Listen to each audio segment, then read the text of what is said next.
مولاي صل وسلم دائما أبدا على حبيبك خير الخلق كلهم مولاي صل وسلم دائما أبدا على Bismillahirrahmanirrahim. Assalamualaikum warahmatullahi wabarakatuh. Bismillahirrahmanirrahim. Qala mu'allif rahimallahu ta'ala nafa'ana Allah bi wa bi ulumihi fid dharain amin. Bismillahirrahmanirrahim. Sebelum kita mulakan tazkirah secara ringkas kita pada hari ini, ada yang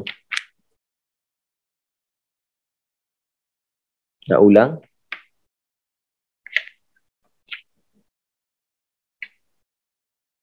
Ada yang nak ulang pelajaran baru ni?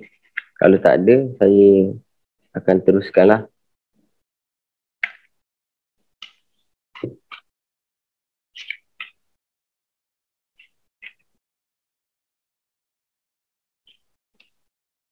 Main bab istinja bab istinja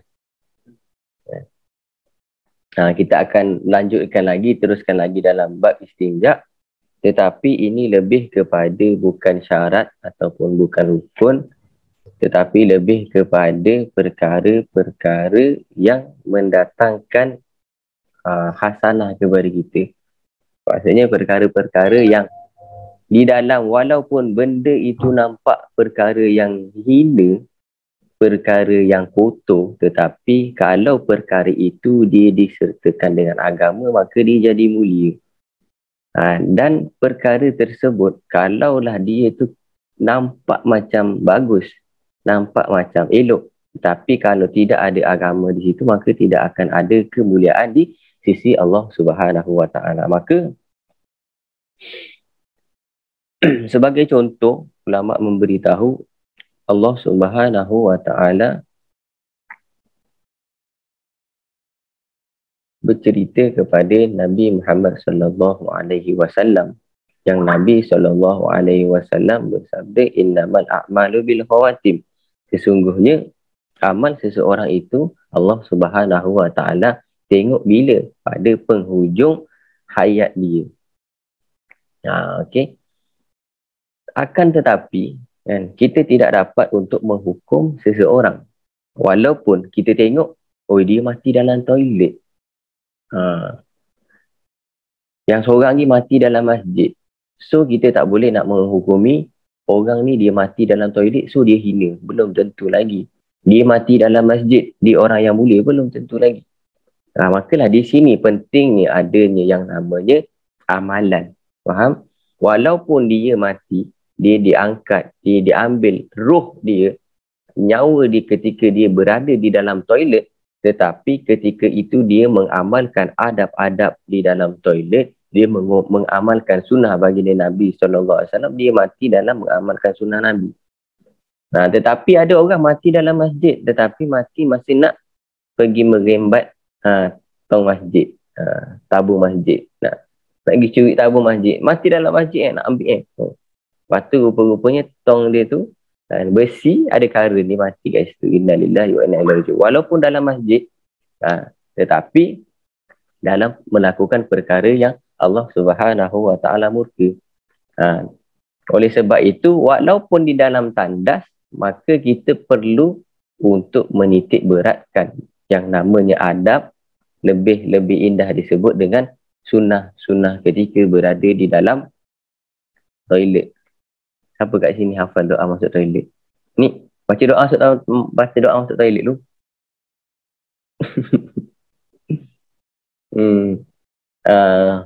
Ifan, doa masuk toilet.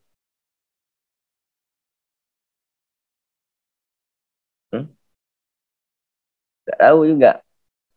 Rafif tahu ni. Rafif dah kena dengan ayah saya doa masuk toilet apa?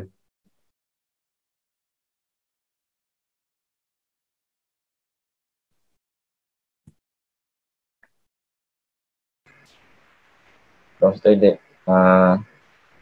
Allahumma inni a'udzubika minal khubuthi wal khaba'ith. Awak nak masuk toilet, awak tunggu macam gitu lama. Bawa masuk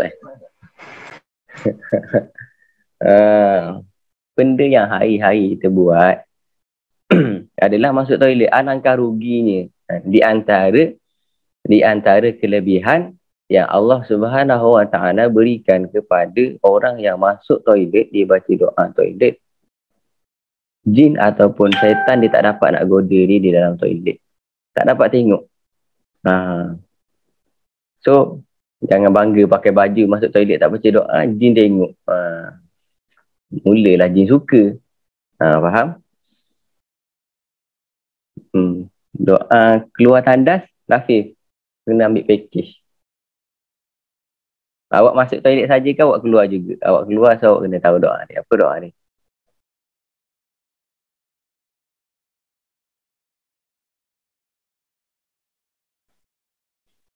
Tak sempat nak cari Google. Tak ingat. Ghufranaka alhamdulillahillazi azhaba anil adha wa afani. Lepas keluar toilet, kita minta ampun kepada Allah Subhanahu Wa Taala. Sebab apa? Ada yang tak tahu kenapa? Lepas keluar toilet, Nabi ajarkan ghufranaka, minta ampun kepada Allah Subhanahu Wa Taala. Ya Allah, ampunkanlah aku, Allahumma inni alhamdulillahillazi azhaba anil adha wa afani. Ada yang tahu kenapa? Keluar toilet, tiba-tiba Nabi suruh minta ampun. Ada yang tahu? Sebab di antara tempat yang menjadi penjeda. Tahu penjeda? Penjeda ni dia penghalang. Menjadi tempat yang menjadikan terhalangnya waktu kita untuk mengingati Allah, untuk berzikir kepada Allah Subhanahu Wa Taala. Maka waktu dalam toilet tu kita tak ingat Allah, maka kita keluar, kita minta ampun. Ya Allah, minta maaf tadi duduk dalam toilet, saya tak ingat, saya tak boleh nak zikir kepada engkau. Maksudnya di luar toilet tu selalu kita berzikir kepada Allah Subhanahu Wa Taala. Maka penting baca, paling tak pun baca doa dua ni. Doa masuk tandas, Allahumma inni a'udzubika minal khubuthi wal khaba'ith. Ya Allah, aku minta lindung daripada engkau, daripada setan jantan dan setan betina. Jadi setan tu ada dua. Setan pun ada pasangan. Sebab tu dia ada anak beranak pinak sampai ke sekarang. Doa keluar tandas, ghufranaka alhamdulillahillazi azhaba anil adha wa afani. Amalkan hari-hari kita masuk toilet, jangan sampai kita tak baca doa. Rugi, sangat rugi. Kita masuk toilet, setan duk tengok. Malu tak? Kalau kita ada perasaan malu, maka kita baca. Di antara salah satu tanda orang beriman itu, dia ada perasaan malu. Nabi selalu pesan, innamal al-haya'u minal iman. Malu itu adalah tanda daripada iman. Kurangnya malu seseorang menunjukkan kurangnya iman dia. Faham? Maka kita masuk tandas, kita tak malu dengan jin, dengan setan, maka kuranglah iman kita. Jadi lepas ni, lepas kita dah tahu, kita amalkan insya-Allah. Ada yang nak tanya? Di antara sunnah lagi, ada tahu macam tu. Tahu tak? Berdehem ketika buang hajat. Tu juga disunahkan. Biar air tu keluar semua. Jadi dia betul-betul suci. Betul-betul keluar, berdehem dulu. Dia tak makruh. Sebab dia bukan termasuk berkata-kata kan. Yang tak boleh tu bercakap ketika buang air. Kalau berdehem dia tak masuk dalam definisi bercakap. So itu juga disunahkan. Maka kalau buang kodok hajat tu, yang berdehem untuk lebih suci dan dia tak ada. Biasanya orang kalau kencing tak habis, maka lama-lama dia akan ada penyakit. Kalau bukan buasir, kencing tak habis lah. Kalau kencing tak habis, nanti dia masuk hukum lain lagi nanti. Susah dia nak semayang. Susah dia nak ambil wuduk macam mana. Dah ambil wuduk, dah nak semayang, keluar lagi. Keluar yang tanpa diikhtiari. Dia tak boleh nak kontrol. Maksud dia macam kepala paip dia tu bocor. Ni kan. Dah tutup dah tapi keluar lagi. Ada yang nak tanya sekitar ni? Ada kan?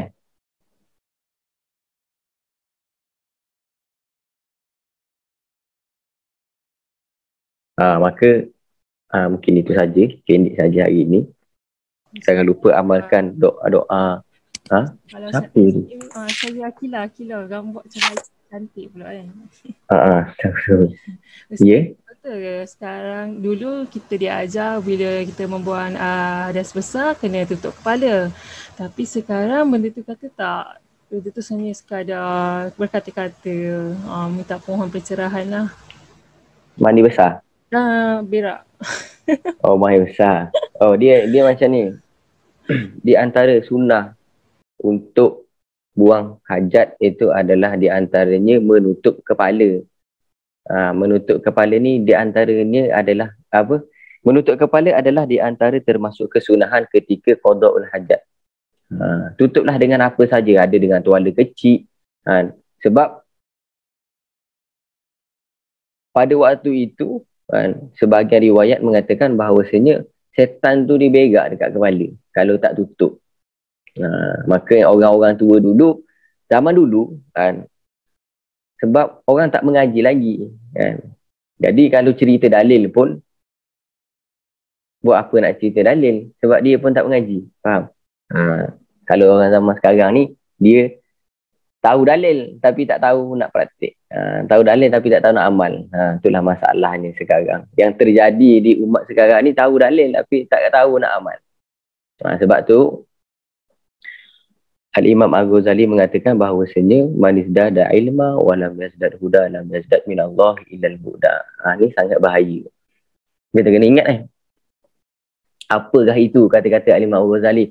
Man izdada ilma, barang siapa yang tambah ilmu dia. Kemarin tak tahu, hari ni tahu. Wa lam yazdad huda, akan tetapi tidak bertambah hidayat dia untuk mengamalkan ilmu itu. Lam yazdad minallah illal huda, maka tidaklah tambah dia kepada Allah kecuali semakin jauh. Jadi ramai di antara ahli-ahli ilmu yang mana tahu ilmu tetapi dia tidak amal, maka semakin lama dia semakin jauh dari Allah Subhanahu Wa Taala. Kita doa minta lindung kepada Allah Subhanahu Wa Taala. Allahumma amin. Maka dari pertanyaan jadi akhilah itu adalah satu kesunahan. Kalau kita niat untuk amal sunnah, kita dapat pahala. Kalau kita tak niat amal sunnah, paling tak pun syaitan tak beraklah atas kepala kita. Kalau kita niat sunnah, maka kita dapat pahala. Sebab itulah innamal a'malu binniyat. Pentingnya niat tu. Niat pakai, ni nampak letak tuala kecil je, tapi niat amal sunnah, dapat pahala. Masuk toilet, pakai slipper, niat amal sunnah, dapat pahala sunnah. Tapi kalau tak niat sunnah, pakai slipper kosong macam tu je lah.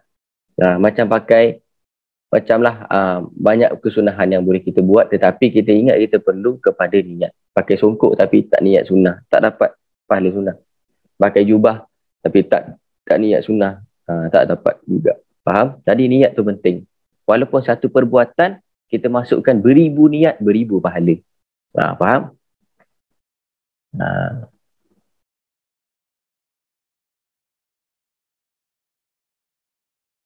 Ada yang nak tanya? Tak ada Ustaz. Fauzi. Ya. Saya nak tanya, saya tak tahu saya dah lupa ke tak sebab dah lama dah. Yang satu tangan kanan pegang kepala, satu lagi tangan kanan tangan kiri gosok perut. Macam mana? Ada kan? Tu di antara cara dia pegang kepala tu. Kalau dia tak ada dia tak ada dia tak pakai songkok, dia tak pakai kopiah, dia tak tutup, maka dia tutup dengan tangan dia. Kalau dia tekan ni adalah untuk dia senangkan keluar dia punya kotoran. Faham? Tu di antara cara qada' hajat lah. Faham? Faham. Tu ada kisah ke Ustaz kan? Kan tak ada kisah pasal benda tu? Tu Kil ni adalah pendapat ataupun pendapat para ulama. Kil. Qaf ya lal dikatakan. Kalau kil nak cari riwayat dia panjang. Ada? Ada lagi? Kalau tak ada, kita teruskan doa Mi.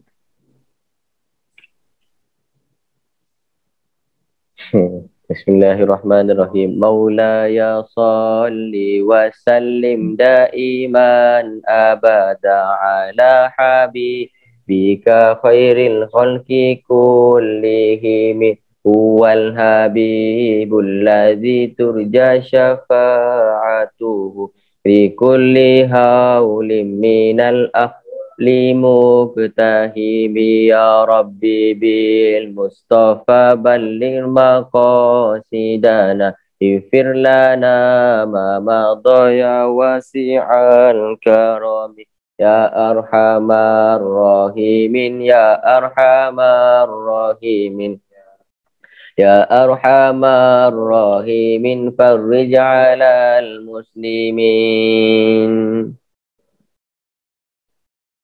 Bismillahirrahmanirrahim. Ya Rabbana a'tarafna bi annana aqtarafna wa ananna asrafna ala ladha asrafna fatub alayna taubatan taghsil kulli haubatan wastur lana al-awrati wa aminir rawati ya Rabbana a'tarafna bi annana aqtarafna ananna asrafna ala ladha asrafna